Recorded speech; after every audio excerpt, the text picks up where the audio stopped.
বিজয়ের 5 দশকেও অভীষ্ট লক্ষ্যে পৌঁছায়নি দেশের ক্রীড়াঙ্গন। আক্ষেপ মুক্তিযোদ্ধা ক্রীড়াবিদদের।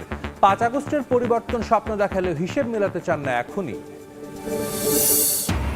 বিজয় দিবসে বর্ণিল আয়োজন বিসিবির। লাল সবুজ দলে ভাগ হয়ে লড়ছে সাবেক ক্রিকেটাররা। সন্ধ্যায় কোয়াবের আয়োজনে শান্ত মিরাজের দল মুখোমুখি হবে টি-20-তে। আবুধাবিতে দুপুরে আইপিএল এর মিনি নিলাম। 350 ক্রিকেটারের মাঝে আছেন বাংলাদেশের 7 জন। বিসিবির এনওসি নিয়ে আবারও বিপাকে মুস্তাফিজ তাসকিনরা। এবং ফিফার বর্ষসেরা পুরস্কার ঘোষণা আজ। জমকালো আয়োজনের জন্য প্রস্তুত কাতারের দোহা। দেমবেলে, এমবাপে সহ বেস্ট ফুটবলারের সংক্ষিপ্ত তালিকায় 11 তারকা ফুটবলার।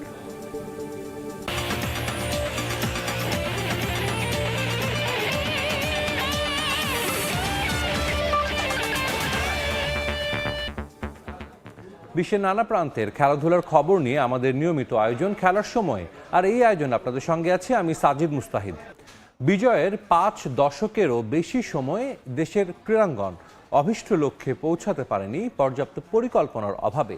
এমনটাই মনে করেন মুক্তিযুদ্ধে অবদান রাখা কিংবদন্তি ক্রীড়াবিদরা। জানিয়ে আক্ষেপ থাকলেও স্বপ্ন দেখেন দ্রুতই নিজেদের কাঙ্ক্ষিত জায়গায় পৌঁছাবে বাংলাদেশ।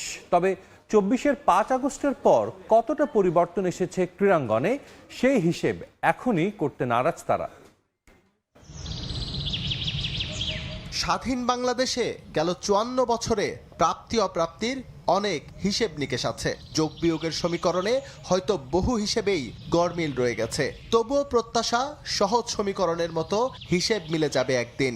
অন্তত ক্রীড়াঙ্গন নিয়ে এমন প্রত্যাশা রাখাই যায়। যদিও বিজয়ের 5 দশকেরও বেশি সময়ে বাংলাদেশ বিশ্ব ক্রীড়ার মোড়ল হিসেবে নিজেদের প্রতিষ্ঠা করতে পারেনি কোনো ডিসিপ্লিনেই। যে ক্রিকেট নিয়ে একটু আশা ভরসা, সেটাও সীমাবদ্ধ হাঁসফাঁস আর আফসোসে। ফুটবল সহ অন্যান্য স্পোর্টসগুলোর অবস্থা একই রকম। প্ল্যানিংয়ে আরও একটু বেশি পেশাদারি তো থাকলে আমি মনে করি আরও ভালো হতো। খুব সুন্দরভাবে যদি আমরা গোছাইতে পারতাম, জুনিয়র লেভেল থেকে নিয়ে একেবারে সিনিয়র লেভেল পর্যন্ত। টার্গেটটা তো আপনার ঠিক থাকতে হবে এবং টার্গেটটা উল্টাপাল্টা টার্গেট তো করলে হবে না। এখানে টেকনিক্যাল ব্যাপার আছে কিছু। এইটা গেলে হয়তো আমরা এশিয়াতে এখান থেকে স্বর্ণপদক আনতে পারবো। 24-এর 5 আগস্টের পর নতুন স্বপ্ন নিয়ে এগুচ্ছে বাংলাদেশ। দিন বদলের হাওয়ায় প্রত্যাশা ছিল হয়তো বাঁক বদল করবে ক্রীড়াঙ্গন। যদিও এত অল্প সময় প্রাপ্তি অপ্রাপ্তির জটিল সমীকরণে যেতে নারাজ ক্রীড়াঙ্গনের কিংবদন্তিরা। 1 বছর তো কোনো এটা কোনো সময়ই না। খেলাটা ঠিক, সব খেলা ঠিক ওই সময় মতন চালু আছে কিনা, এটা হচ্ছে ইম্পর্টেন্ট। 1 বছরে আপনি কিছু করে দিতে পারবেন না। যে জায়গায় আমাদের থাকার কথা ছিল আমরা ঠিক ওই জায়গায় পৌঁছেছি, কিন্তু আমাদের পারফরমেন্সগুলো ধারাবাহিক হচ্ছে না। আমরা একবার উঠে আসতেছি, আবার দেখা যাচ্ছে আবার একটা ধাক্কা খেয়ে আবার নেমে যাচ্ছি। 71-এর স্বাধীনতা যুদ্ধে খেলার মাধ্যমে যারা অবদান রেখেছেন তাদের চেতনা যদি সঠিক উপায়ে কাজে লাগানো যেত, নিশ্চয়ই তার ইতিবাচক প্রভাব পড়ত ক্রীড়াঙ্গনে। এস.এম. ইকবাল, সময় সংবাদ, ঢাকা। বিজয় দিবস ক্রিকেটের খবর। প্রতি বছরের মতো এবারও বিজয় দিবস উপলক্ষে প্রীতি ম্যাচ আয়োজন করেছে বিসিবি। মিরপুর শের বাংলা জাতীয় স্টেডিয়ামে মাঠে নেমেছেন সাবেক ক্রিকেটাররা। আগে ব্যাটিংয়ে নামা শহীদ মুশতাক একাদশের শুরুটা ভালো হয়নি। মোহাম্মদ আশরাফুল 8 আর হান্নান সরকার ফেরেন 4 রান করে। তবে নাদিফ চৌধুরীর 46, তুষার ইমরানের 42 আর মোহাম্মদ রফিকের 16 রানের সুবাদে নির্ধারিত 15 ওভারে 6 উইকেটে 138 রানের সংগ্রহ পায় তারা। জবাব দিতে নেমে শুরুতে ধাক্কা খায় শহীদ জুয়েল একাদশও। 3 রানে আউট হন জাভেদ ওমর বেলিম। এদিকে এ ম্যাচের পর সন্ধ্যায় জাতীয় দলের বর্তমান ক্রিকেটারদের নিয়ে আয়োজিত হবে অল স্টার্স ম্যাচ। স্বপ্নপূরণের দোরগোড়ায় Rishad Hossain. Tiger leg spinner অপেক্ষায় বিগ ব্যাশে অভিষেকের। মঙ্গলবার তার হোবার্ট হারিকেন্সের প্রতিপক্ষ সিডনি থান্ডার। ম্যাচ শুরু হবে বাংলাদেশ সময় দুপুর 2:15টায়। প্রথমবারের মতো বিগ ব্যাশে ডাক পেয়ে বিপিএল থেকে নাম সরিয়ে নিয়েছেন রিশাদ হোসেন। এই টুর্নামেন্টের জন্য লম্বা সময় নিয়েছেন প্রস্তুতি। বড় আশা নিয়ে রিশাদকে দলে ভিড়িয়েছে হোবার্ট হারিকেন্স।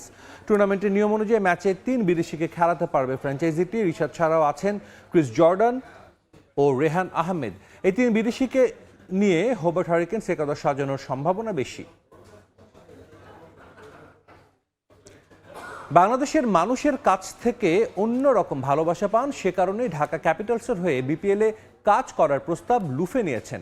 ঢাকায় প্রথম সংবাদ সম্মেলনে এমনটাই বলেছেন শোয়েব আখতার। সর্বকালের সবচেয়ে গতিময় বোলার বলেন তিনি চান তাসকিন তার গতির রেকর্ড ভেঙে ফেলুক। বিশ্বকাপের জন্য বাংলাদেশকে শুভকামনাও জানান শোয়েব। তবে বর্তমান প্রজন্মের পেসারদের মধ্যে আগ্রাসী মনোভাব না দেখে কিছুটা হতাশ পাকিস্তানি কিংবদন্তি। আমি চাই তাসকিন আমার স্পিড রেকর্ড ভেঙে ফেলুক।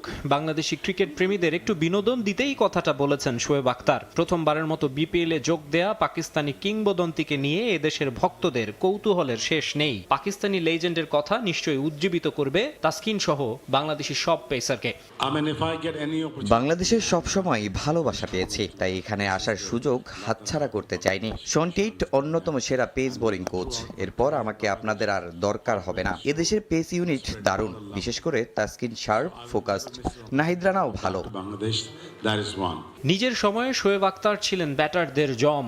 এখনো খেলোয়াড়ি ক্যারিয়ারের সেসব স্মৃতি রোমন্থন করেন শোয়েব। আমার ফেভারিট ডেলিভারি ছিল কলকাতায় সচিনকে প্রথম বলে আউট করা, এরপর 2002-এ গিলক্রিস্টকে কলম্বোতে ইয়র্কারে আউট করা, আরেকটা হচ্ছে ক্যারিয়ারের তৃতীয় বা চতুর্থ টেস্টে ক্যালিসকে অনেক স্পিডে একটা ডেলিভারিতে আউট করা।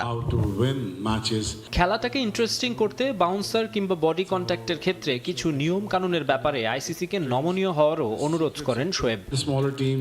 এই প্রজন্ম টি-20 যুগের, তবে তাদের মধ্যে ওই আগ্রাসী মনোভাবও আমি দেখি না। চার্ম ধরে রাখতে একটু বডি কন্ট্যাক্ট থাকতে পারে। আইসিসিকে অনুরোধ করব নতুন করে ভাবতে, ওভারে 3-4টা বাউন্সার অ্যালাউ করতে বলবো। বাংলাদেশের খেলার ভালোই খোঁজ খবর রাখেন। বিশ্বকাপের জন্য টাইগারদের জানান শুভকামনা। আসন্ন বিশ্বকাপে বাংলাদেশ ম্যাজিক্যাল কিছু করবে বলে বিশ্বাস করি। টি-20-তে এই মুহূর্তে অন্যতম সেরা দল বাংলাদেশ, তবে তাদের টুর্নামেন্ট জিততে নিজেদের ওপর বিশ্বাসটা থাকতে হবে।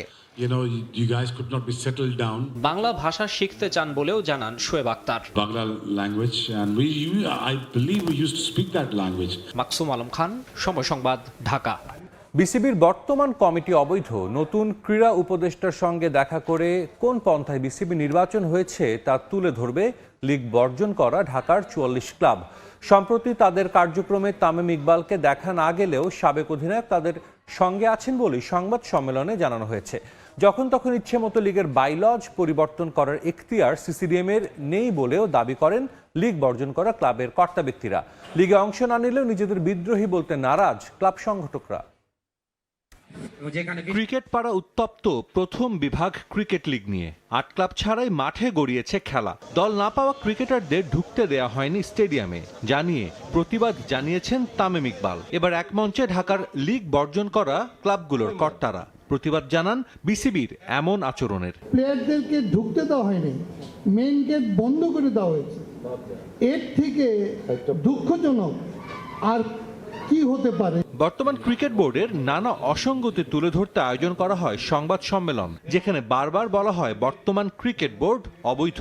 গেল অক্টোবরে হওয়া বিসিবি নির্বাচন নিয়েও প্রশ্ন তোলা হয়। সম্প্রতি দায়িত্ব নিয়েছেন নতুন ক্রীড়া উপদেষ্টা আসিফ নজরুল। বিসিবি নির্বাচনের অসঙ্গতি নতুন ক্রীড়া উপদেষ্টার সামনে তুলে ধরবে লিগ বর্জন করা ক্লাবগুলো। নতুন ক্রীড়া উপদেষ্টার সাথে আমরা দেখা করব এবং এই বিষয়ে আমরা অবশ্যই জানতে চাইবো যে অচিরেই এই নির্বাচন করবে কি করবে না।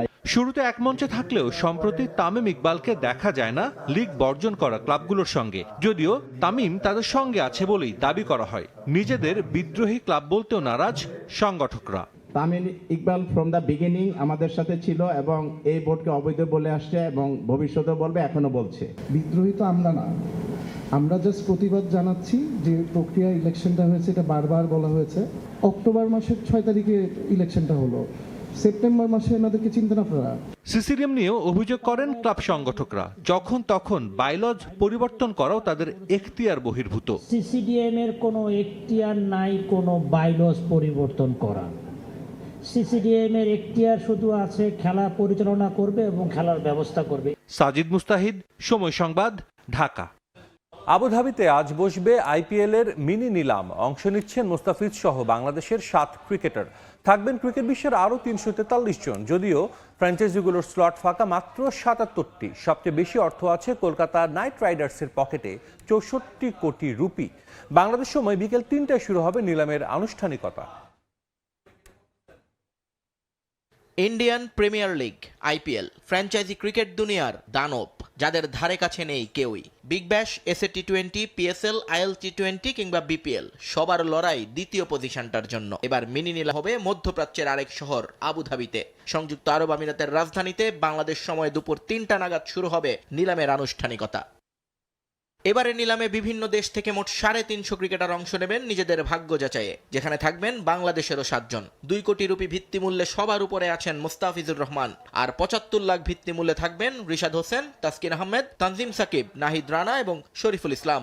সবচেয়ে বেশি অর্থ নিয়ে নিলামে অংশ নেবে শাহরুখ খানের কলকাতা নাইট রাইডার্স। চেন্নাইয়ের পকেটে টাকা 43 কোটি, ক্রিকেটার নিতে পারবেন 9 জন। সবচেয়ে কম টাকা আছে রয়্যাল চ্যালেঞ্জার্স বেঙ্গালুরুর পার্সে। এই প্রতিযোগিতার বাজারে সেই ক্রিকেটারদের নিয়েই বাজি ধরবে ফ্র্যাঞ্চাইজিগুলো, যাদের হাতে থাকবে পুরো টুর্নামেন্ট খেলার এনওসি। এবার সেখানেই পিছিয়ে বাংলাদেশের 7 জন। একমাত্র রকিবুল হাসান ছাড়া কারো কাছেই নেই পুরো টুর্নামেন্ট খেলতে বিসিবির অনাপত্তিপত্র। মুস্তাফিজ সহ বাকি 6 জনকে বিভিন্ন মেয়াদের জন্য এনওসি দিয়েছে বিসিবি। মূলত এপ্রিল-মে মাসে নিউজিল্যান্ড সিরিজের ওয়ানডে এবং টি20-র জন্য জাতীয় দলের কাউকেই পুরো আইপিএল খেলার অনুমতি দেয়নি বোর্ড। পুরানো ইতিহাস মনে রাখলে এ ধরনের ক্রিকেটারদের নিয়ে খুব একটা আগ্রহ দেখায় না আইপিএল ফ্র্যাঞ্চাইজিগুলো। নিয়ন মোহাইমেন, সময় সংবাদ। ফিফার বর্ষসেরা পুরস্কার ঘোষণা আজ। দেমবেলে, এমবাপে সহ বেস্ট ফুটবলারের সংক্ষিপ্ত তালিকায় আছেন 11 তারকা। দুর্দান্ত পারফরমেন্স উপহার দিয়ে সবশেষ ব্যালন ডি'অর জিতেছেন উসমান দেমবেলে। ফিফার বর্ষসেরা পুরস্কারের জন্য হট ফেভারিট ক্যান্ডিডেট এই ফ্রেঞ্চম্যান। তালিকায় আছেন আরেক ফরাসি তারকা কিলিয়ান এমবাপে। লিস্টে আরও আছেন Achraf Hakimi, Harry Kane, Nuno Mendes, Cole Palmer, Pedri, Raphinha, Mohamed Salah, Vitinha ও লামিন ইয়ামাল। 7 কোচের সংক্ষিপ্ত তালিকায় আছেন Mikel Arteta, Luis Enrique, Enzo Maresca ও হ্যান্সি ফ্লিকের মতো হেভিওয়েটরা। সেরা গোলরক্ষক হওয়ার লড়াইয়ে নামছেন অ্যালিসন বেকার, থিবো কোর্তোয়া, জিয়ান লুইজি ডনারুমা, ম্যানুয়েল নয়ার ও এমিলিয়ানো মার্তিনেজের মতো তারকারা। জমকালো আয়োজনের জন্য প্রস্তুত কাতারের দোহা ফেয়ারমাউন্ট কাতার হলে বাংলাদেশ সময় রাত 11টায় শুরু হবে আনুষ্ঠানিকতা। ইপিএলের খবর। ওল্ড ট্র্যাফোর্ডে 8 গোলের রোমাঞ্চকর ম্যাচে বোর্নমাউথের বিপক্ষে ড্র করেছে ম্যানচেস্টার ইউনাইটেড। শ্বাসরুদ্ধকর লড়াইয়ে ম্যাচে 4-4 গোলে ড্র করেছে রুবেন আমোরিমের দল। এ ড্রয়ে টেবিলের শীর্ষ 5-এ ওঠার সুযোগ হারালো রেড ডেভিলস। 16 ম্যাচে 26 পয়েন্ট নিয়ে 6 নম্বরে আছে ম্যান ইউনাইটেড। ভিন্ন এক অভিজ্ঞতার সাক্ষী হলো ওল্ড ট্রাফোর্ড। আক্রমণ পাল্টা আক্রমণ, একাধিক লিড বদল, শেষ সময়ের নাটকীয়তা সবকিছুই ঘটেছে ম্যানচেস্টার ইউনাইটেড এবং বোর্নমাউথের ম্যাচে ডিফেন্সের 5 পরিবর্তন নিয়ে 4-2-3-1 ফরমেশনে মাঠে নামে ম্যানচেস্টার ইউনাইটেড। ম্যাচের শুরু থেকেই বল দখলে আধিপত্য দেখায় রুবেন আমোরিমের দল। জালের দেখাও পেয়ে যায় শুরুতে। 13 মিনিটে সহজ গোলে লিড নেয় স্বাগতিকরা। প্রথম গোল হজম করে ম্যাচে ফেরার চেষ্টা চালায় বোর্নমাউথ। 40 মিনিটে ইউনাইটেড গোলরক্ষককে বোকা বানিয়ে সমতায় ফেরে তারা। তবে তাদের বেশিক্ষণ স্বস্তিতে থাকতে দেয়নি স্বাগতিকরা। বিরতিতে যাওয়ার আগে ব্রাজিলিয়ান তারকা ক্যাসেমিরোর গোলে লিড দ্বিগুণ করে ম্যানচেস্টার ইউনাইটেড। দ্বিতীয়ার্ধের শুরুতে চমক দেখায় বোর্নমাউথ। 46 মিনিটে এভানিলসনের গোলে ম্যাচে ফেরে সফরকারীরা। 6 মিনিট পর আরও এক গোল করে ম্যাচে চালকের আসনে বসে বোর্নমাউথ। দ্বিতীয়ার্ধের শুরুতে 2 গোল হজম করে ম্যাচে ঘুরে দাঁড়ানোর চেষ্টা চালায় রেড ডেভিল। 77 মিনিটে ফ্রিকিক থেকে ব্রুনো ফার্নান্দেজের গোলে স্বস্তি ফেরে ইউনাইটেড শিবিরে। কিছু সময় পর আরও একবার সফরকারীদের জালে বল জড়ায় আমোরিমের দল। মাতিউস কুনিয়ার গোলে ব্যবধান দাঁড়ায় 4-3। দারুণভাবে এগিয়ে গিয়ে জয়ের আভাস দেয় ম্যানচেস্টার ইউনাইটেড। তবে স্বাগতিক সমর্থকদের হতাশ করে 84 মিনিটে 19 বছর বয়সী এলি জুনিয়র ক্রুপির দুর্দান্ত গোলে আবারও সমতায় ফেরে বোর্নমাউথ। ম্যাচের শেষ দিকে গোলের প্রচেষ্টা চালান ডেভিড ব্রুকস, তবে তার ঠেকিয়ে দলকে বিপদমুক্ত রাখেন বোর্নমাউথ গোলরক্ষক। এরপর আর কোনো দল জালের দেখা না পাওয়ায় পয়েন্ট ভাগাভাগি করে মাঠ ছাড়ে দুদল। এই ড্রয়ের ফলে টেবিলের শীর্ষ 5-এ ওঠার সুযোগ হারালো রেড ডেভিল। 16 ম্যাচে 26 পয়েন্ট নিয়ে ইপিএলের 6 নম্বরে এখন ইউনাইটেড। রিফাতুল ইসলাম মিরন, সময় সংবাদ। সংযুক্ত আরব আমিরাতে অনুষ্ঠিত এশিয়ান ইউথ প্যারা গেমসে 3টি স্বর্ণ ও 2টি ব্রোঞ্জ পদক জিতে ইতিহাস সৃষ্টি করেছে বাংলাদেশ। এই ঐতিহাসিক সাফল্যের পর লাল সবুজের পতাকা বহনকারী বিজয়ী ক্রীড়াবিদদের দুবাই আন্তর্জাতিক বিমানবন্দরে সংবর্ধনা জানানো হয়। বাংলাদেশ মিশনের কর্মকর্তারা ও স্থানীয় প্রবাসী সাংবাদিকরা ফুলেল শুভেচ্ছায় সিক্ত করেন অদম্য এই ক্রীড়াবিদদের। শিবলি আল সাদিকের রিপোর্ট। দুবাইয়ে অনুষ্ঠিত এশিয়ান ইউথ প্যারা গেমসে অভাবনীয় সাফল্য অর্জন করেছে বাংলাদেশের ক্রীড়াবিদরা। 3টি স্বর্ণ ও 2টি ব্রোঞ্জ সহ মোট 5টি পদক জিতে দেশের জন্য অনন্য গৌরব বয়ে এনেছেন তারা। দেশে ফেরার আগে দুবাই বিমানবন্দরে পদকজয়ী অ্যাথলিটদের সম্বর্ধনা দেয়া হয়। এই সময় উপস্থিত ছিলেন সংযুক্ত আরব আমিরাতে নিযুক্ত বাংলাদেশের রাষ্ট্রদূত তারেক আহমেদ। আমার স্মরণে আসছে না যে বাংলাদেশ স্বাধীনতার পরে অন্য কোনো ইভেন্টে আমরা 3টা গোল্ড পেয়েছি। এশিয়ান ইউথ প্যারা গেমসে বাংলাদেশের এই সাফল্যের মূল নায়ক 2 অদম্য ক্রীড়াবিদ চৈতি রানী দেব ও মোহাম্মদ শহীদুল্লাহ। চৈতি রানী দেব একাই জিতেছেন 2টি স্বর্ণপদক। জ্যাভলিন থ্রু ইভেন্টে 11 মিটার দূরত্বে বর্ষা নিক্ষেপ করে একটি এবং 100 মিটার স্প্রিন্টে আরেকটি স্বর্ণপদক অর্জন করেন। আমার মতো যারা আছে এদেরকে যেন ভালোভাবে এগিয়ে নিতে পারে, এটাই আমাদের চাওয়া। আমার কোচে বলছে যে ভয় পাবি না, তোর মতো তোর বেস্টটা তুই দিয়ে যাবি, দেশের জন্য তুই সর্বোচ্চটা দিয়ে তুই ট্রাই করবি। ইনশাল্লাহ আমি ট্রাই করছি, আমি আলহামদুলিল্লাহ আমি একটা ভালো একটা রেজাল্ট করছি। ওদেরকে যদি আমরা আরও ভালো ট্রেনিং দিতে পারতাম বা প্রায় 3-4 মাস ব্যাপী একটা লং ট্রেনিং দিতে পারতাম, তাহলে আমার মনে হয় যে আরও ভালো একটা অর্জন, আমরা আরও ভালো রেজাল্ট করতে পারতাম। এশিয়ান ইউথ প্যারা গেমসে 7টি ইভেন্টে অংশগ্রহণ করেন বাংলাদেশের অ্যাথলিটরা। শিবলি আল সাদিক, সময় সংবাদ, সংযুক্ত আরব আমিরাত। খেলার সময় শীর্ষ সংবাদগুলো জানিয়ে দিচ্ছি আরেকবার। বিজয়ের 5 দশকেও অভীষ্ট লক্ষ্যে পৌঁছায়নি দেশের ক্রীড়াঙ্গন। আক্ষেপ মুক্তিযোদ্ধা ক্রীড়াবিদদের। 5 আগস্টের পরিবর্তন স্বপ্ন দেখালেও হিসেব মেলাতে চান না এখনই। বিজয় দিবসে বর্ণিল আয়োজন বিসিবির। লাল সবুজ দলে ভাগ হয়ে লড়ছেন সাবেকরা। সন্ধ্যায় কোয়াবের আয়োজনে শান্ত মিরাজের দল মুখোমুখি হবে টি20তে।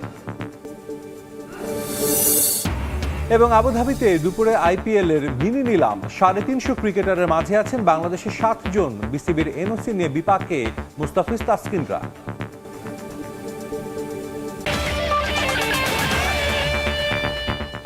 এই ছিল খেলার সময়। এরপর দুপুরের সময়ের সঙ্গে থাকবেন শবনব নিবিড়। ধন্যবাদ সাজিদ। দুপুরের সময় নিয়ে আসছে কিছুক্ষণ পরে, সঙ্গেই থাকুন সময়।